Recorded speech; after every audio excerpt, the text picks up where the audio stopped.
Oi pessoal, bom dia, tudo bem? Vamos conversar um pouco sobre a RPV no seu processo contra o INSS. Se você tem interesse nesse tema, segue no vídeo.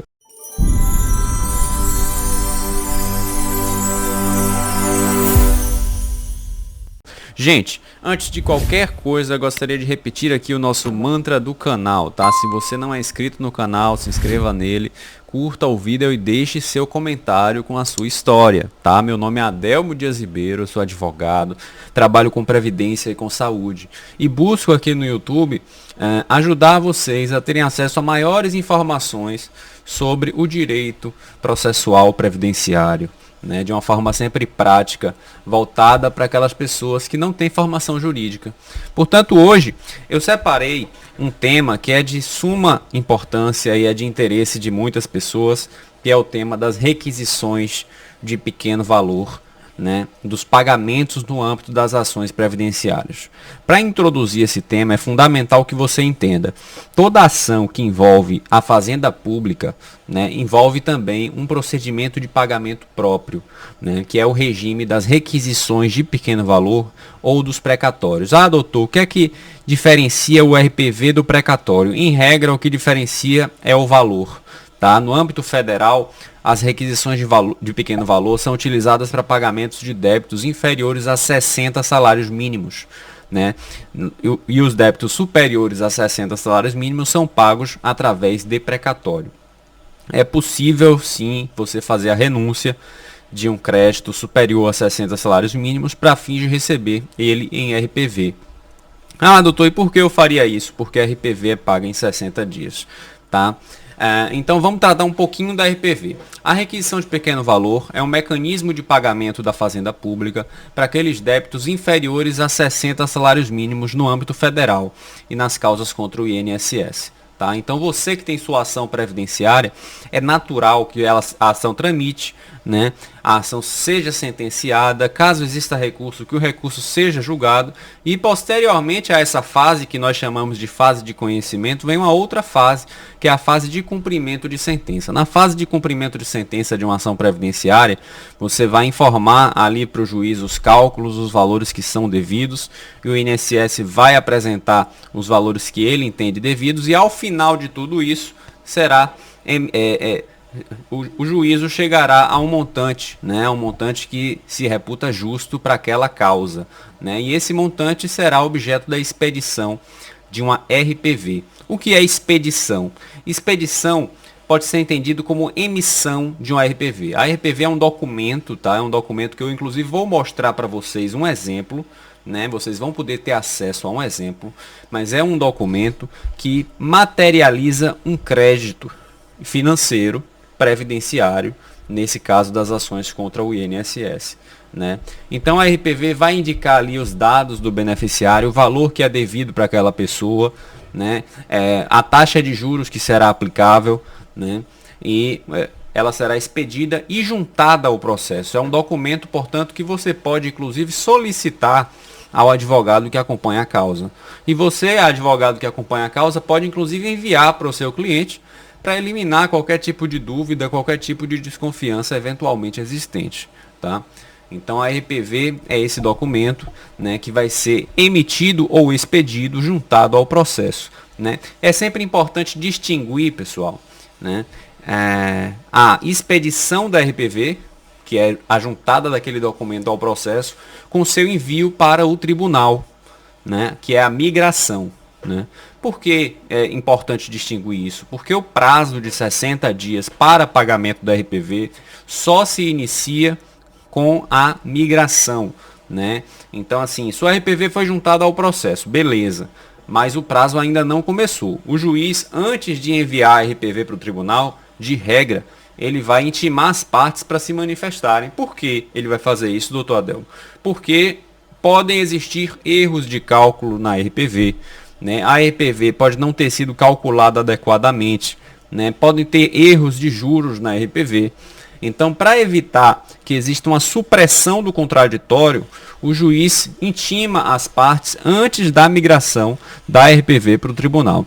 Lembrando que quem faz o pagamento da RPV é o tribunal, né? Na verdade é a união por meio do tribunal, e o tribunal será aquele vinculado à sua circunscrição geográfica. Por exemplo, no estado da Bahia, o tribunal vinculado é o TRF1, né? Mas isso muda de acordo com o estado. No estado de Santa Catarina, a gente tem ali, salvo engano, o TRF4, né? Que realiza a expedição das RPVs, tá? Então varia de acordo com o tribunal. Então tá, ó, minha RPV foi expedida no processo. E agora, doutor Adelmo? Agora que sua RPV foi expedida, né, você vai ter um prazo para se manifestar, né, e depois o juiz vai migrar, né, a RPV para o tribunal. Né? E a partir do momento da migração, do envio para o tribunal, começa a correr o prazo de 60 dias para pagamento. Né? E é isso que vai diferenciar, sobretudo, a RPV dos precatórios. Os precatórios são incluídos em um ano para pagamento no ano subsequente. As RPVs são pagas em 60 dias. Então veja que é bem mais rápido, tá? E não tem inadimplência. Se você está preocupado, doutor, será que esse governo vai pagar minha RPV? Não tem inadimplência no Brasil hoje de requisição de pequeno valor, e mesmo de precatório, o governo atual regularizou o pagamento dos precatórios. Tá? Então, não existe inadimplência por parte do governo federal. Tá? Lembrando que governos estaduais e municipais têm outras personalidades jurídicas, e aqui eu não estou tratando deles. Né? Então você vai ter, deixa eu mostrar para vocês o documento da RPV. Ó, lembrando que esse documento que eu estou mostrando para vocês não é um documento de uma pessoa específica, tá? Porque eu tarjei todas as informações da pessoa, né? Então eu tive esse cuidado, né, para vocês não terem acesso a essas informações. Né? Mas isso aqui é o documento que vai aparecer no seu processo. Né? Vai aparecer um documento assim, escrito lá, requisição de pequeno valor. Né? Aí você vai ter os dados, né? Os meus dados como advogado aqui, no caso esse é um processo meu. Né? Você vai ter as informações da requisição, né? Apontadas aqui, data do ajuizamento do processo de conhecimento, data do trânsito em julgado do processo de conhecimento, né? Data do decurso do prazo ou concordância com o valor requisitado. Lembra que eu falei para vocês que existe a intimação para vocês apresentarem a manifestação sobre a RPV? Então, você vai apresentar ali uma concordância com a RPV que está sendo expedida, né? Então vai aparecer isso aqui no seu processo, que é justamente a anuência, né?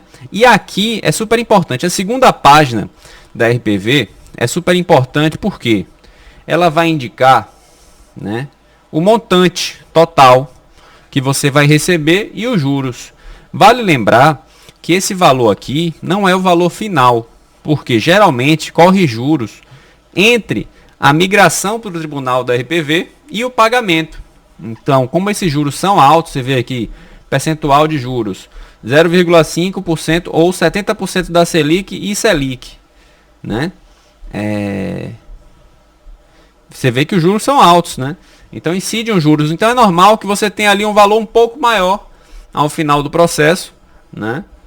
Por conta dessa incidência aqui dos juros, tá bom? Isso é um RPV, uma requisição de pequeno valor.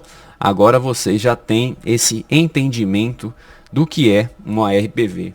Mas é bem importante também, e eu quero ver se eu abro para mostrar para vocês, que vocês acompanhem a RPV no site do tribunal, né? Isso aqui eu quero ser bem didático, até porque esse vídeo pode eventualmente ser enviado para algum cliente meu. Eu acho importante que vocês acompanhem a RPV no tribunal. Né? E como é que eu faço isso, doutor Adelmo? Olha, você vai pesquisar por seu nome, né? Eu vou fazer isso aqui com o meu nome, porque são dados públicos, né? Ó, eu vou pesquisar aqui o meu nome, né? Adelmo Dias Ribeiro, lá no site do TRF1, né? Tá? Cliquei aqui no RPV qualquer, né? É importante que você entenda esse passo a passo, porque isso aqui vai lhe dar ferramentas para saber quando seus valores vão ser pagos, se vão ser pagos, como vão ser pagos, né? É fundamental que você compreenda esse passo a passo aqui, se você tem uma ação no INSS, tá? Aí você vai vir aqui em movimentação, né? Olha só, você vai ter a distribuição da RPV, né? Por exemplo, aqui foi 11/5 de 2021, já tem 3 anos essa RPV, né? Processo foi distribuído ao desembargador federal presidente 11/5. Você vê, 11/6, ou seja, um mês depois, a RPV foi cadastrada e conferida, com banco de dados enviados ao CJF. 11 dias depois, 10 dias depois disso, né, surgiu essa movimentação aqui, aguardando emissão de ordem bancária pela execução financeira, tá? Olha, e aqui, né, no dia 30/6, consta a informação do valor depositado. Então, o que é que eu quero que vocês percebam aqui, né? Existe um fluxo de etapas, né? As etapas vão avançando e o valor depositado representa o pagamento da RPV, né? Com o pagamento da RPV, aqui no TRF1 você já pode ir no banco, você não precisa de alvará para sacar. Existem alguns lugares, porém, que você vai precisar do alvará. E aí, com o alvará, você vai lá e efetua o saque. É sempre bom ter uma conversa bem franca com o seu advogado. E então, pessoal, eu estou fazendo esse vídeo condensando informações sobre a RPV. Eu espero que vocês tenham gostado. Meu nome é Adelmo. Fiquem com Deus e um abraço. Tchau.